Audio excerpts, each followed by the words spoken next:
मुफ्ती रफीक अहमद कासमी के बयानात सुनने के लिए मुफ्ती साहब की चैनल नूरे कासमी को सब्सक्राइब करें।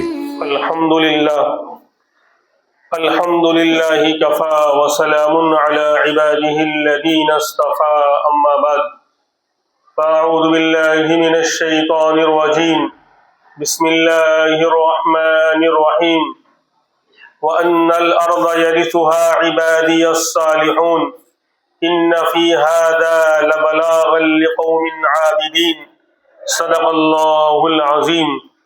अल्लाहुम्मा सल्लि अला सय्यिदिना मुहम्मद व अला आलि सय्यिदिना मुहम्मदिन व बारिक व सल्लिम। अल्लाहुम्मा सल्लि अला सय्यिदिना मुहम्मद व अला आलि सय्यिदिना मुहम्मदिन व बारिक व सल्लिम। अल्लाहुम्मा सल्लि अला सय्यिदिना मुहम्मद व अला आलि सय्यिदिना मुहम्मदिन व बारिक व सल्लिम।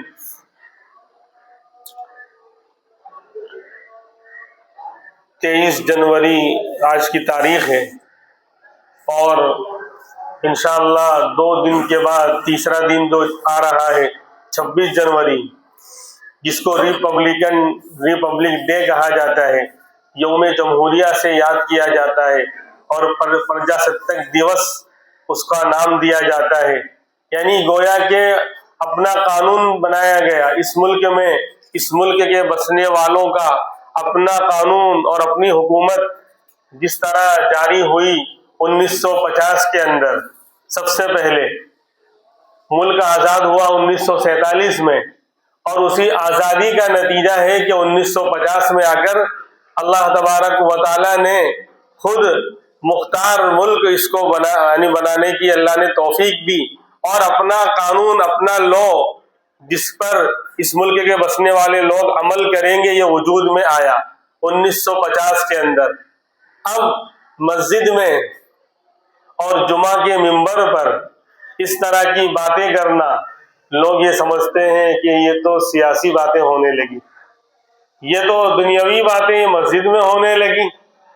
लेकिन मैं आपको बताऊं कि यौम जमहूरिया हो या यौम आज़ादी हो, आज़ादी का दिन और आज़ादी इस मुल्क को कैसे मिली इसका तज़किरा हो। आज़ादी के अंदर जिन मुजाहिदीन ने, जिन लोगों ने अपनी जान माल को कुर्बान किया, उनका तज़किरा करना, हमारे अकाबिर, हमारे उलमा, हमारे मुसलमान पूर्वजों ने और हमारे बड़ों ने इस मुल्क को आज़ाद कराने में जो कुर्बानियां दी हैं, उनका तज़किरा करना ये दीन का हिस्सा ही है। क्यों? वजह उसकी ये है कि अगर उनकी कुर्बानियां न होती, हमारे बड़ों की जंग आज़ादी में कुर्बानियां न होती, उनका इस तरह अंग्रेज और जालिम हुकूमत के सामने मुकाबिल में डट जाना और मुकाबले में खड़े होना न होता, तो आज जो हम अल्लाह के घर में सांस ले रहे हैं और अल्लाह को याद करने के लिए मस्जिद में नमाज अदा करने के लिए जमा हुए हैं, ये सब उनकी कुर्बानियों का नतीजा है। कुरान बाकी है, दीन इस्लाम बाकी है, मस्जिदें बाकी हैं, मदारिस का वजूद आज है, तो हमारे उन बड़ों की कुर्बानियों का नतीजा है। गोया जंग आज़ादी के अंदर हमारे बड़ों का इस तरह कुर्बानियां देना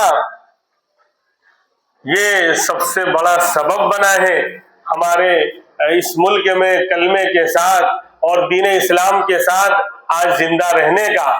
तो अगर उनका तज़किरा करना ये दीन नहीं, तो फिर किसका तज़किरा करना दीन होगा?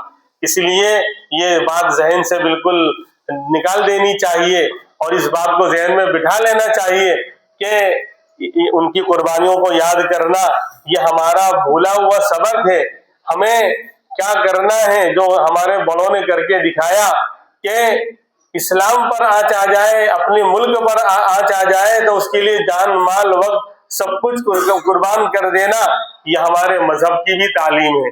हमारा दीन भी हमें ये सिखाता है कि इस्लाम के खातिर और अपने मुल्क और अपनी मिल्लत के खातिर अगर कोई कुर्बानी का मौका आ जाए, जान कुर्बान करने का, तो जान भी कुर्बान कर देना, माल कुर्बान करने का मौका आ जाए तो माल भी कुर्बान कर देना।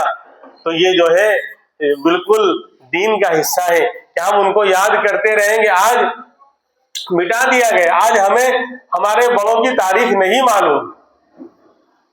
जो स्कूलों में और कॉलेजों में जो पढ़ाया जाता है, गिना चुना नाम ले देकर मौलाना अबुल कलाम आजाद का आ जाता है और मौलाना मोहम्मद अली जौहर का 2, 3, 4 नाम मुश्किल से आते हैं।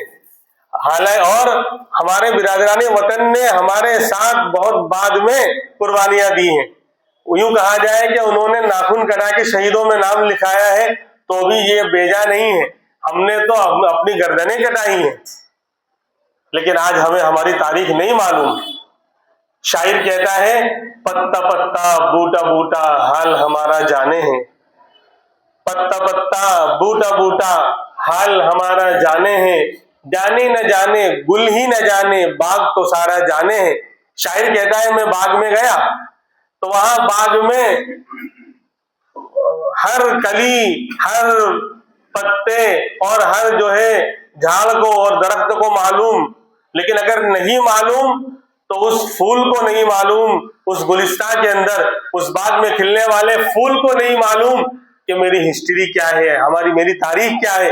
तो हम इस मुल्क में बसने वाले हिंदुस्तान गुलिस्तान के हम फूलों को नहीं मालूम कि हमारी दास्तान क्या है। तो पत्ता पत्ता बूटा बूटा सब जानते हैं, लेकिन गुल और फूल ही नहीं जानता कि मेरी तारीख क्या है। आज स्कूलों के अंदर से हटा दिया गया तासुब की बुनियाद पर, या जो भी वजह हो। आज असल रियल हीरो और रियल जो है मुजाहिद और रियल में हकीकत में कुर्बानी देने वाले कौन थे? ये हम हैं। हमारी तारीख भुलाई नहीं जा सकती अगर, और वो कौमें मिटा दी जाती हैं, वो कौमें फना हो जाती हैं जो अपनी तारीख और हिस्ट्री को भूल जाती हैं। इसलिए मेरे नौजवानों और मेरे भाइयों, हमें ऐसे मौके पर, यौम जमहूरिया का दिन आ रहा है, यौम जमहूरिया आ रहा है, यौम आजादी नहीं है, वो तो 15 अगस्त को होता है, लेकिन साल में 2 मरतबा ये कौमी त्योहार तो होगा नंबर 2 पर।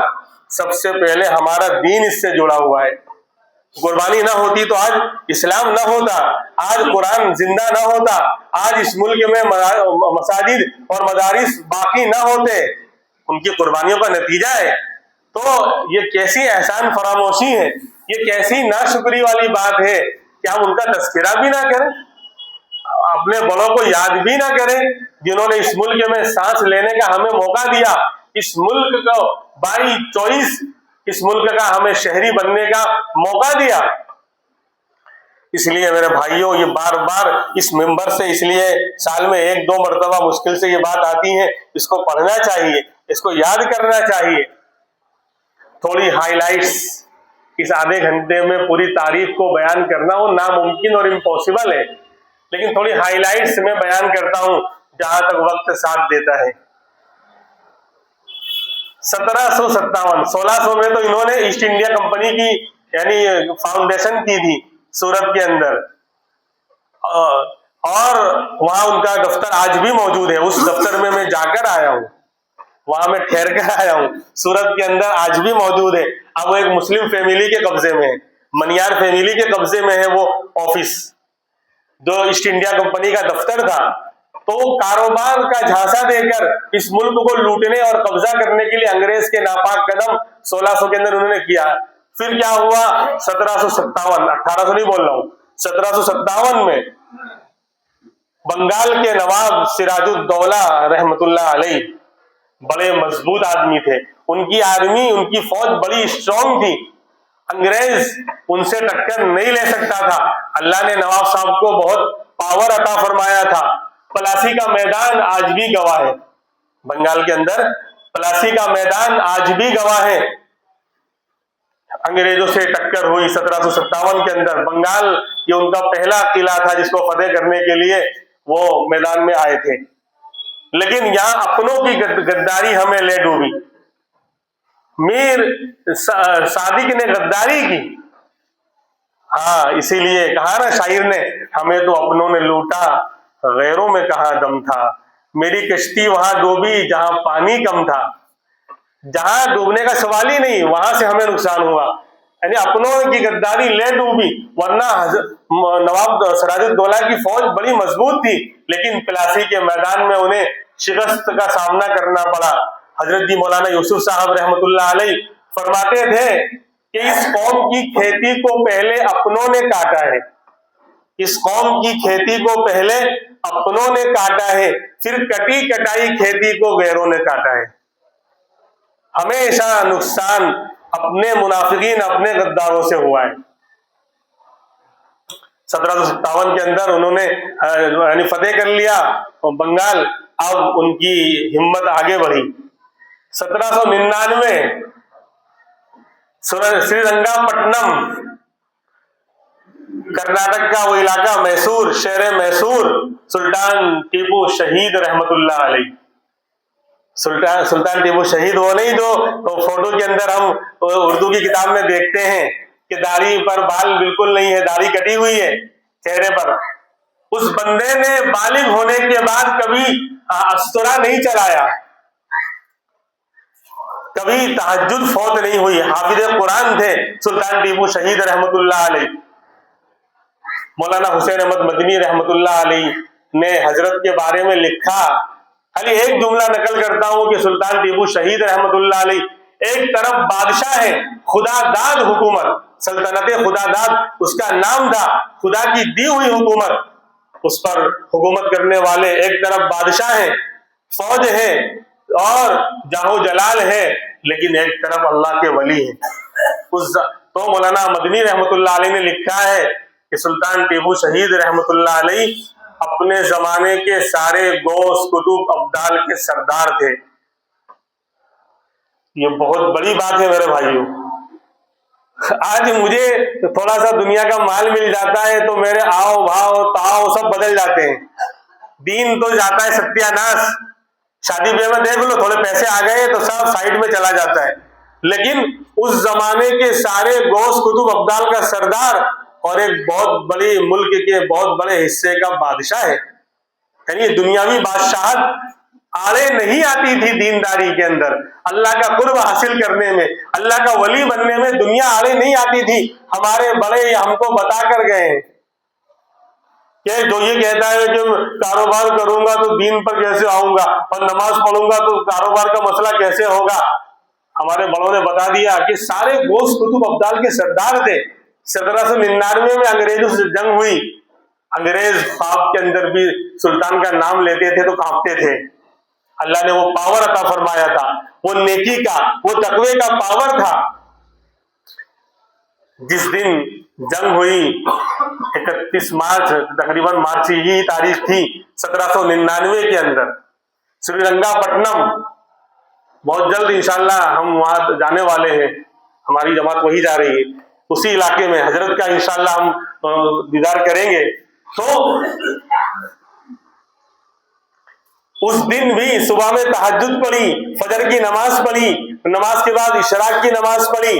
लोगों कम से कम अपने इन बादशाहों को पढ़ लो, हमारी जिंदगियां इनसे बहुत दूर है मेरे भाइयों। उस दिन भी सारा काम किया, इशराक पढ़ी, फिर जंग के मैदान में उतरे हैं सुल्तान टीपू शहीद रहमतुल्लाह अलैह। और यहां पर भी अपनों की गद्दारी, मीर जाफर ने गद्दारी की, यहां पर भी उसने, वो कमांडर था फौज का, उसने गद्दारी की। और सुल्तान जिसके सामने कोई टिक नहीं सकता था, आंखों से आंख मिलाकर खड़े नहीं हो सकता था, श्रीरंगापट्टनम में उनको शहादत का जाम पीना पड़ा। और इतना रौब था, लिखने वालों ने, तारीख नवीसों ने, इतिहासकारों ने लिखा है कि 3 दिन तक लाश मैदान में पड़ी रही, किसी अंग्रेज की हिम्मत नहीं होती थी करीब आए। मरने के बाद भी ये रौब था, 3 दिन तक लाश पड़ी रही। 3 दिन के बाद उनका जनरल लॉर्ड्स हार्स वो आता है और पास में खड़े होता है और अपना यूनियन जैक, जो अंग्रेज का यूनाइटेड किंगडम का जो झंडा है, अरे बर्तानिया, इंग्लैंड, यूके उसको बोलते हैं, यूनाइटेड किंगडम, तो उसका झंडा खड़े करके कहता है आज से हिंदुस्तान हमारा है। सुल्तान के जाने के बाद फिर अंग्रेजों के हौसले बुलंद होने शुरू हुए। अब इन्होंने कर्नाटक का वो इलाका भी फतेह कर लिया, साउथ का, फिर अब दिल्ली की तरफ इनकी जो है हिम्मत आगे बढ़ने लगी। 1805 में गालिबन शाह अब्दुल अजीज रहमतुल्लाह अलैह, हमारे अकाबिर, हमारे बड़ों में हैं, बहुत बड़े आलिम, बहुत बड़े मुहद्दिस, दिल्ली के महदियान कब्रिस्तान के पास हजरत का मजार है, वहां बैठकर हदीस पढ़ाने वाले और दीन की खिदमत करने वाले शाह अब्दुल अजीज रहमतुल्लाह अलैह ने फतवा दिया कि हिंदुस्तान गुलाम हो चुका है और अंग्रेजों की गुलामी से उसको आजाद कराना यह हर मुसलमान पर फर्ज है। जिहाद करना मुल्क को बचाने और आजाद कराने के लिए फर्ज हो चुका है। ये फतवा देना था कि आग लग गई। और एक बात मैं सुल्तान टीपू शहीद रहमतुल्लाह अलैह के बारे में और अर्ज कर दूं, उस जंग के अंदर जो अंग्रेज से इनकी लड़ाई हुई थी, उसके अंदर सुल्तान ने वो पहली मर्तबा यानी पूरी यानी दुनिया की तारीख में पहली मर्तबा रॉकेट इस्तेमाल किए थे। उससे पहले रॉकेट कोई जानता ही नहीं था। वो टूटे फूटे रॉकेट जो जंग में इस्तेमाल किए थे, उसको अंग्रेज उठाकर ले गए और रिसर्च करके फिर आगे उसमें तरक्की की है। मेरे भाइयों, दीन और दुनिया यानी दीनदार भी थे, अल्लाह के वली भी थे, लेकिन दुनिया के बाब में तरक्की भी कर रखी थी। पहले रॉकेट इस्तेमाल करने वाले सुल्तान टीपू शहीद रहमतुल्लाह अलैह हैं। बहरहाल शाह अब्दुल अजीज रहमतुल्लाह अलैह के फतवे के बाद तो पूरे मुल्क में आग लग गई। पंडित मेवाराम गुप्ता, अपनों ने नहीं गैरों ने लिखा है, ये इतिहासकार हैं, तारीख नवेस हैं।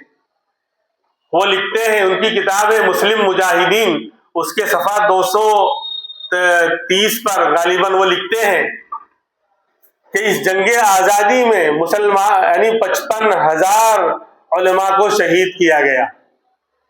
55,000 बड़े बड़े उलमा को शहीद किया गया और 5 लाख आम मुसलमान शहीद हुए। अभी बिरादराने वतन का कोई रोल है ही नहीं, अभी हम ही हम हैं। 18 यहां तक के जब पूरे मुल्क में आग लगी तो 1857 की वो जंग जो शामली के मैदान में हुई, मुजफ्फरनगर यूपी का एक जिला है, उसके पास में शामली, अब वो खुद जिला बन चुका है, वो भी हमने देखा है। शामली का वो इलाका, वहां अंग्रेजों से टक्कर हुई, उसमें हमारे अकाबिर उलमाए देवबंद सामने आए। मौलाना कासिम साहब नानोतवी रहमतुल्लाह अलैह, मौलाना हाफिज जामिन शहीद रहमतुल्लाह अलैह, मौलाना मजहर नानोतवी रहमतुल्लाह अलैह, और इसी तरीके से मौलाना रशीद अहमद गंगोही रहमतुल्लाह अलैह, हमारे अकाबिर मैदान में आए। यहाँ पर भी वही बात हुई, कुछ अपनों की गद्दारी ले डूबी। सब जगह यही मामला है। देखो, मैं साफ मिसाल कहता हूं, अभी आप कोई शादी ब्याह का फंक्शन हो रहा हो, नाच गाना और उल्टा सीधा हो रहा हो, तो रफात हो रही हो, अगर आप रोकने के लिए खड़े होंगे ना तो 10 लोग आपको रोकेंगे। गलत कह रहा हूं, सही कह रहा हूं? जो रोकने के लिए खड़ा होगा तो 10 लोग उसको रोकेंगे कि मौलाना जाने दो। वही 10 लोग अगर रुक उधर कर ले तो किसी रात की नींद हराम कोई कर ही नहीं सकता। माई का लाल, 10 लोग अगर खड़े हो जाए बंद कर, ये गलत है, चल तू दीन को नहीं मानता मत मान, दुनिया के एतबार से भी डिस्टर्ब कर रहा है, लेकिन है ही नहीं। मैं यानी क्या कहूं बताओ, बुज़दिलों का इलाका है, यानी वो पता नहीं वो 30 मार खा बन जाता है ऐसे मौके पर, उससे इतना डरते हैं, रोकने वाले को मना करेंगे, जाने दो जाने दो जाने दो। हालांकि खुद की नींद भी हराम हो रही है, खुद भी तड़प रहा है, खुद भी जो है परेशान है और 50 गाली दे रहा है पीढ़ी पीछे, लेकिन बुज़दिली की चादर ऐसी ओढ़ रखी है, हिम्मत ही नहीं है। पता नहीं वो कौन सा 30 मार खा बन गया है जिसका फंक्शन हो रहा है, तो सबको खा जाएगा। तो जब दीन का जज्बा नहीं होगा ना, अल्लाह रसूल का डर नहीं होगा, तो सबका डर होगा। ये बातें हैं।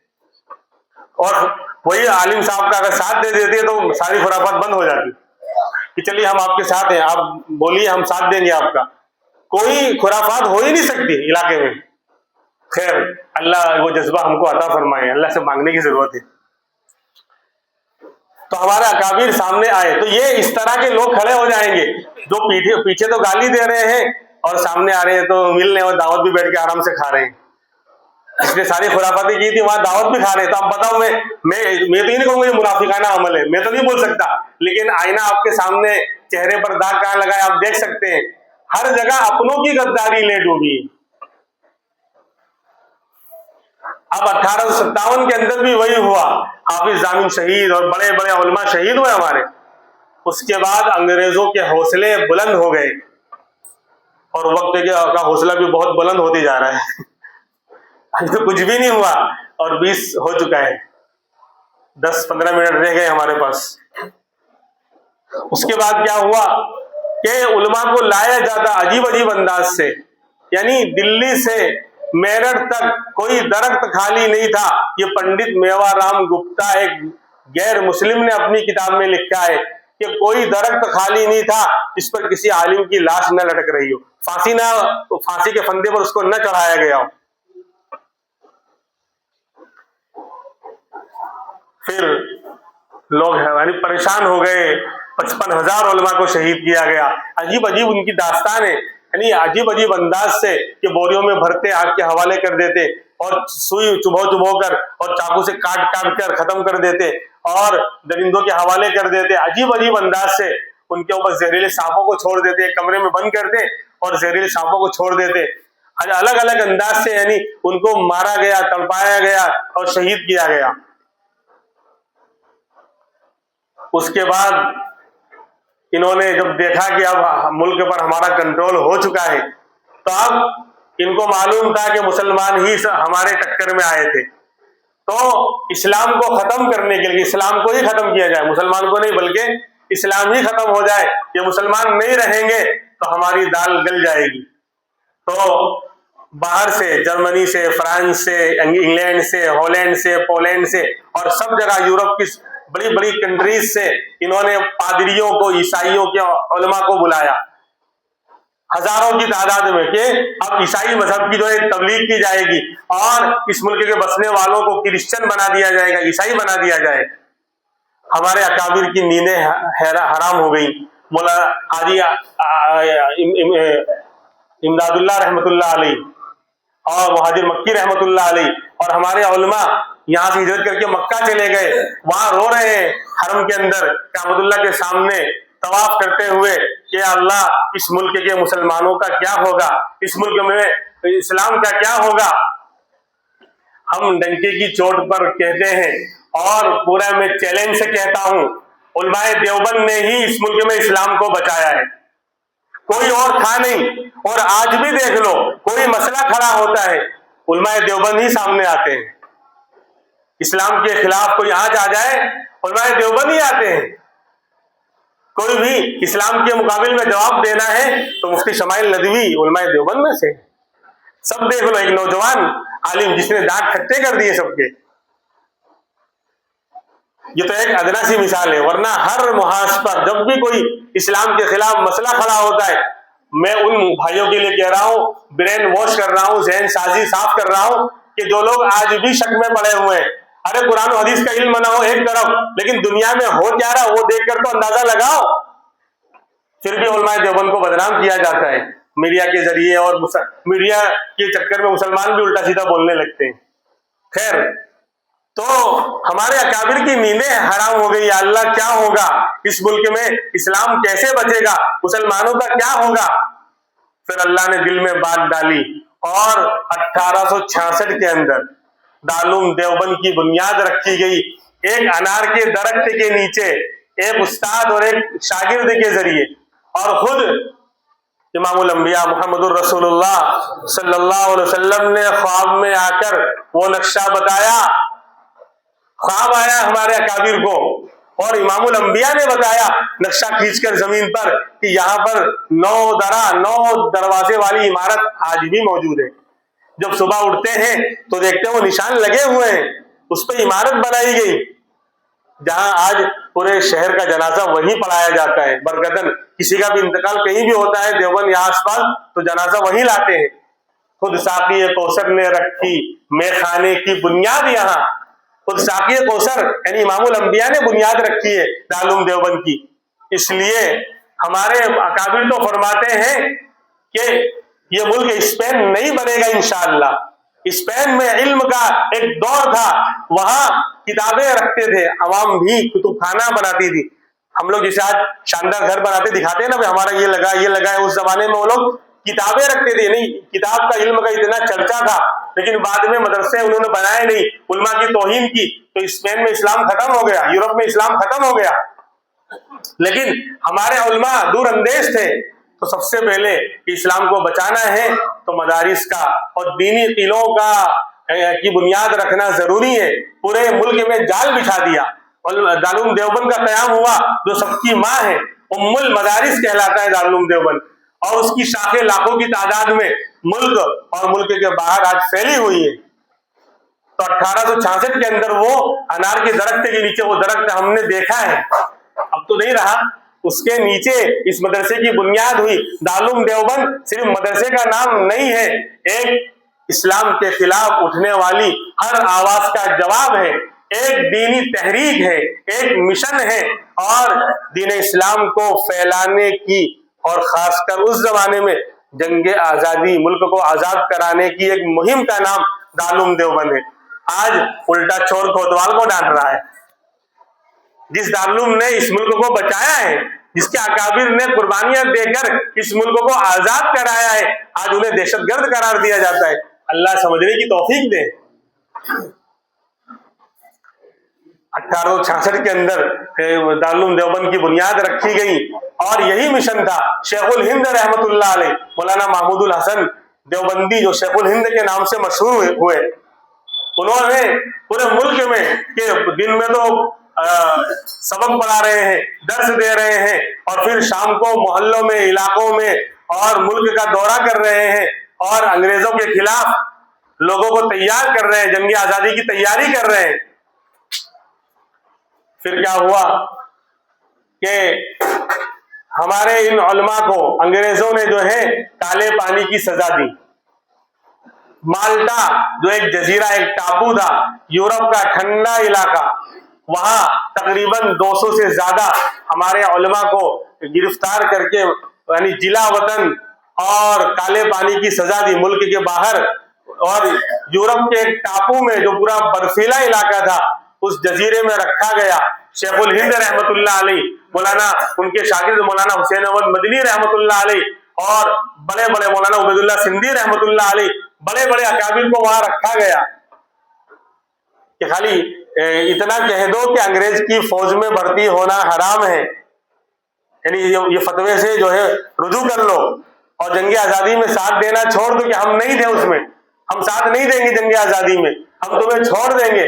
शेखुल हिंद रहमतुल्लाह अलैह फरमाते हैं कि मेरे बदन के टुकड़े टुकड़े कर दोगे, हर टुकड़े से यही आवाज आएगी कि अंग्रेज की फौज में भर्ती होना हराम है।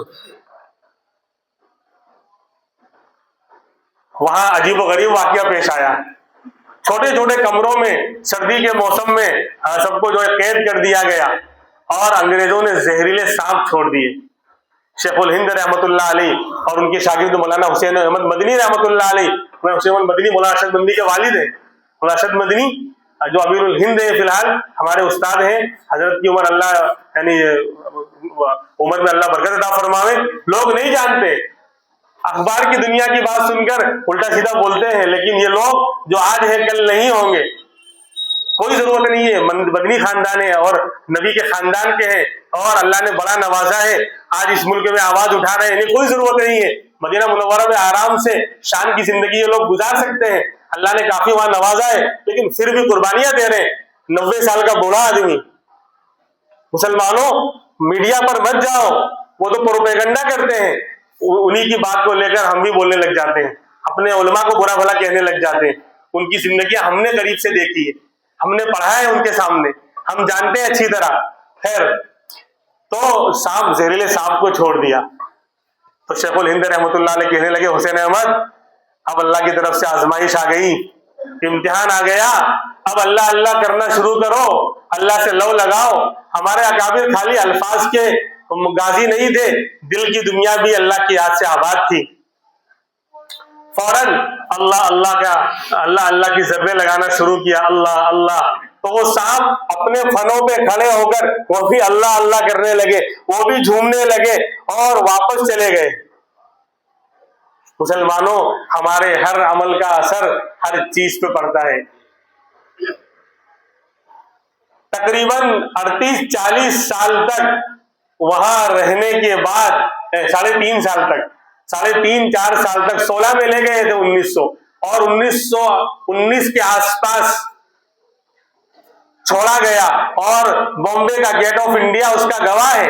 1919 में वापस तशरीफ लाए हमारे यहाँ उलमा, और फिर मशवरा हुआ क्या हम अकेले जो है नहीं लड़ सकते, बिरादरान वतन को भी शामिल किया जाए। अब एंट्री हो रही है नॉन मुस्लिमों की जंग आजादी में, और कहा कि किसी को उनका लीडर बनाया जाए ताकि हिंदू भाई भी हमारे साथ शामिल हो।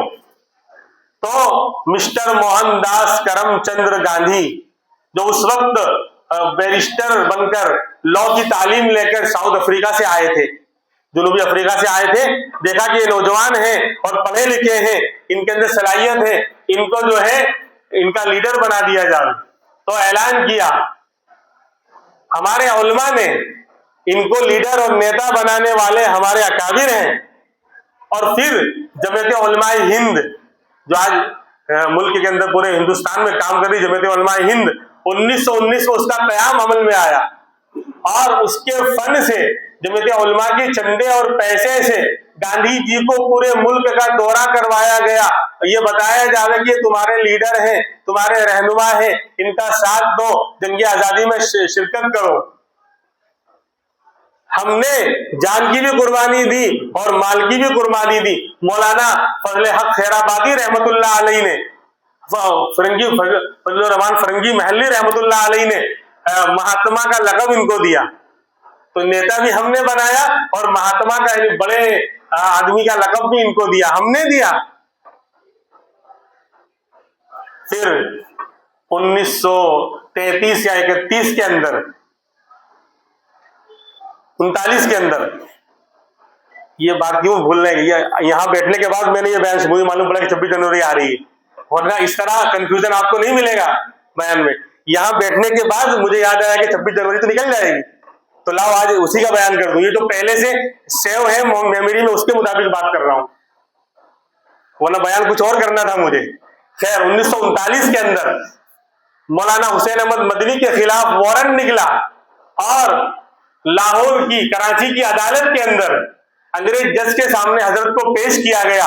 मौलाना मोहम्मद अली जौहर रहमतुल्लाह अलैहि भी साथ थे, और जब जज के सामने पेश किया गया तो जज ने पूछा कि हुसैन अहमद, क्या तुमने ये फतवा दिया था कि अंग्रेज की फौज में भर्ती होना हराम है? तो मौलाना ने गरज कर फरमाया, दिया था क्या होता है, दिया था, देता हूं और आइंदा भी देता रहूंगा। पूरी कोर्ट के अंदर ललकार कर जब ये ऐलान किया तो अंग्रेज जज कहने लगा कि हुसैन अहमद, आपको मालूम है इसका अंजाम क्या होगा? तो फौरन अपने बैग से सफेद कपड़े निकाले, बोले, और टेबल पर मार कर कहा, इसीलिए हुसैन अहमद देवबंद से कफन भी साथ लेकर आया है ताकि अंग्रेजों का कफन भी मुझे न मिले। मौलाना मोहम्मद अली जौहर पैरों में गिर गए कि हजरत बयान बदल दो, वरना मसला जो संगीन हो जाएगा, मसला गड़बड़ हो जाएगा। पैरों में पड़ गए कि बयान बदल दीजिए। कहा अगर बयान बदलता हूं ईमान बदल जाएगा। ये थे हमारे अकाबिर, उसके इनकी कुर्बानियों के नतीजे में 1947 को यह मुल्क आजाद हुआ। और फिर 1950 में, यानी 3 साल के बाद 26 जनवरी 1950 को डॉक्टर आम्बेडकर के जरिए, उनके यानी और लोगों के जरिए जो है इस मुल्क का कानून बना, इसका आईन वजूद में आया, जो हमें इस मुल्क में अपने मजहब पर अमल करने की पूरी आजादी देता है। किसी को इंटरफेयर करने या दखल देने की कोई, क्या कहते हैं, बिल्कुल इजाजत नहीं है। मुसलमानों, अपनी तारीख को पढ़ो, अल्लाह रब्बुल इज्जत हमें अमल करने की तौफीक अता फरमाए। वक्त तो हो चुका है, मैंने बहुत ही मुख्तसर अंदाज में बहुत सारी बातें जो है मैंने काट दी और यह हिस्ट्री आपके सामने आ गई। लिहाजा ऐसे प्रोग्राम करने चाहिए, और एक तो इनको बयान करना चाहिए और दूसरा कि इनको इनके लिए इसाले सवाब भी करना चाहिए। 2 बातें, एक तो हमारे नौजवानों को बताओ, ये बयान भी रिकॉर्ड करो। इससे पहले 15 अगस्त का 3 साल पहले का बहुत शानदार बयान मौजूद है, हमारा पूरे हाइलाइट्स मौजूद है। तो ये चीजें पढ़िए, देखिए, सुनिए, बताइए अपने नौनिहालों को, वरना आइंदा की नस्ल तो जानेगी नहीं कि मुल्क आजाद कैसे हुआ। सब पर जो है लीपापोती की जा रही है, सब खत्म कर दिया जा रहा है, हिस्ट्री और तारीख को मिटा दिया जा रहा है। तो एक तो इसको बयान करने की जरूरत है, 26 जनवरी के दिन जो मंडे को आ रहा है 26 जनवरी, उस दिन इसको बयान करने की जरूरत है। और दूसरी बात के इशारे सवाब करने की जरूरत है कि हमारे इन अकाबिर ने, हमारे उलमा ने हमारे लिए कुर्बानियां दी। वो तो बहुत पहुंचे हुए थे, अल्लाह ने उनको बड़ा नवाजा था, फिर भी उन्होंने कुर्बानियां दी कि इस्लाम बाकी रहे, दीन बाकी रहे। आज हम सुकून के साथ अल्लाह के घर में जो बैठे हैं ना, उनकी कुर्बानियों का नतीजा है। तो कुछ नहीं कर सकते, उनके लिए इसाले सवाब कर सकते हैं, उनके लिए दुआ कर सकते हैं, कम से कम उन्हें याद तो कर सकते हैं। अल्लाह रब्बुल इज्जत अमल की तौफीक अता फरमाए। वाखिरु दावाना अनिल हम्दुलिल्लाहि रब्बिल आलमीन। फिर पढ़ सदाकत का, अदालत का, शुजाअत का, लिया जाएगा तुझसे काम दुनिया की इमामत का।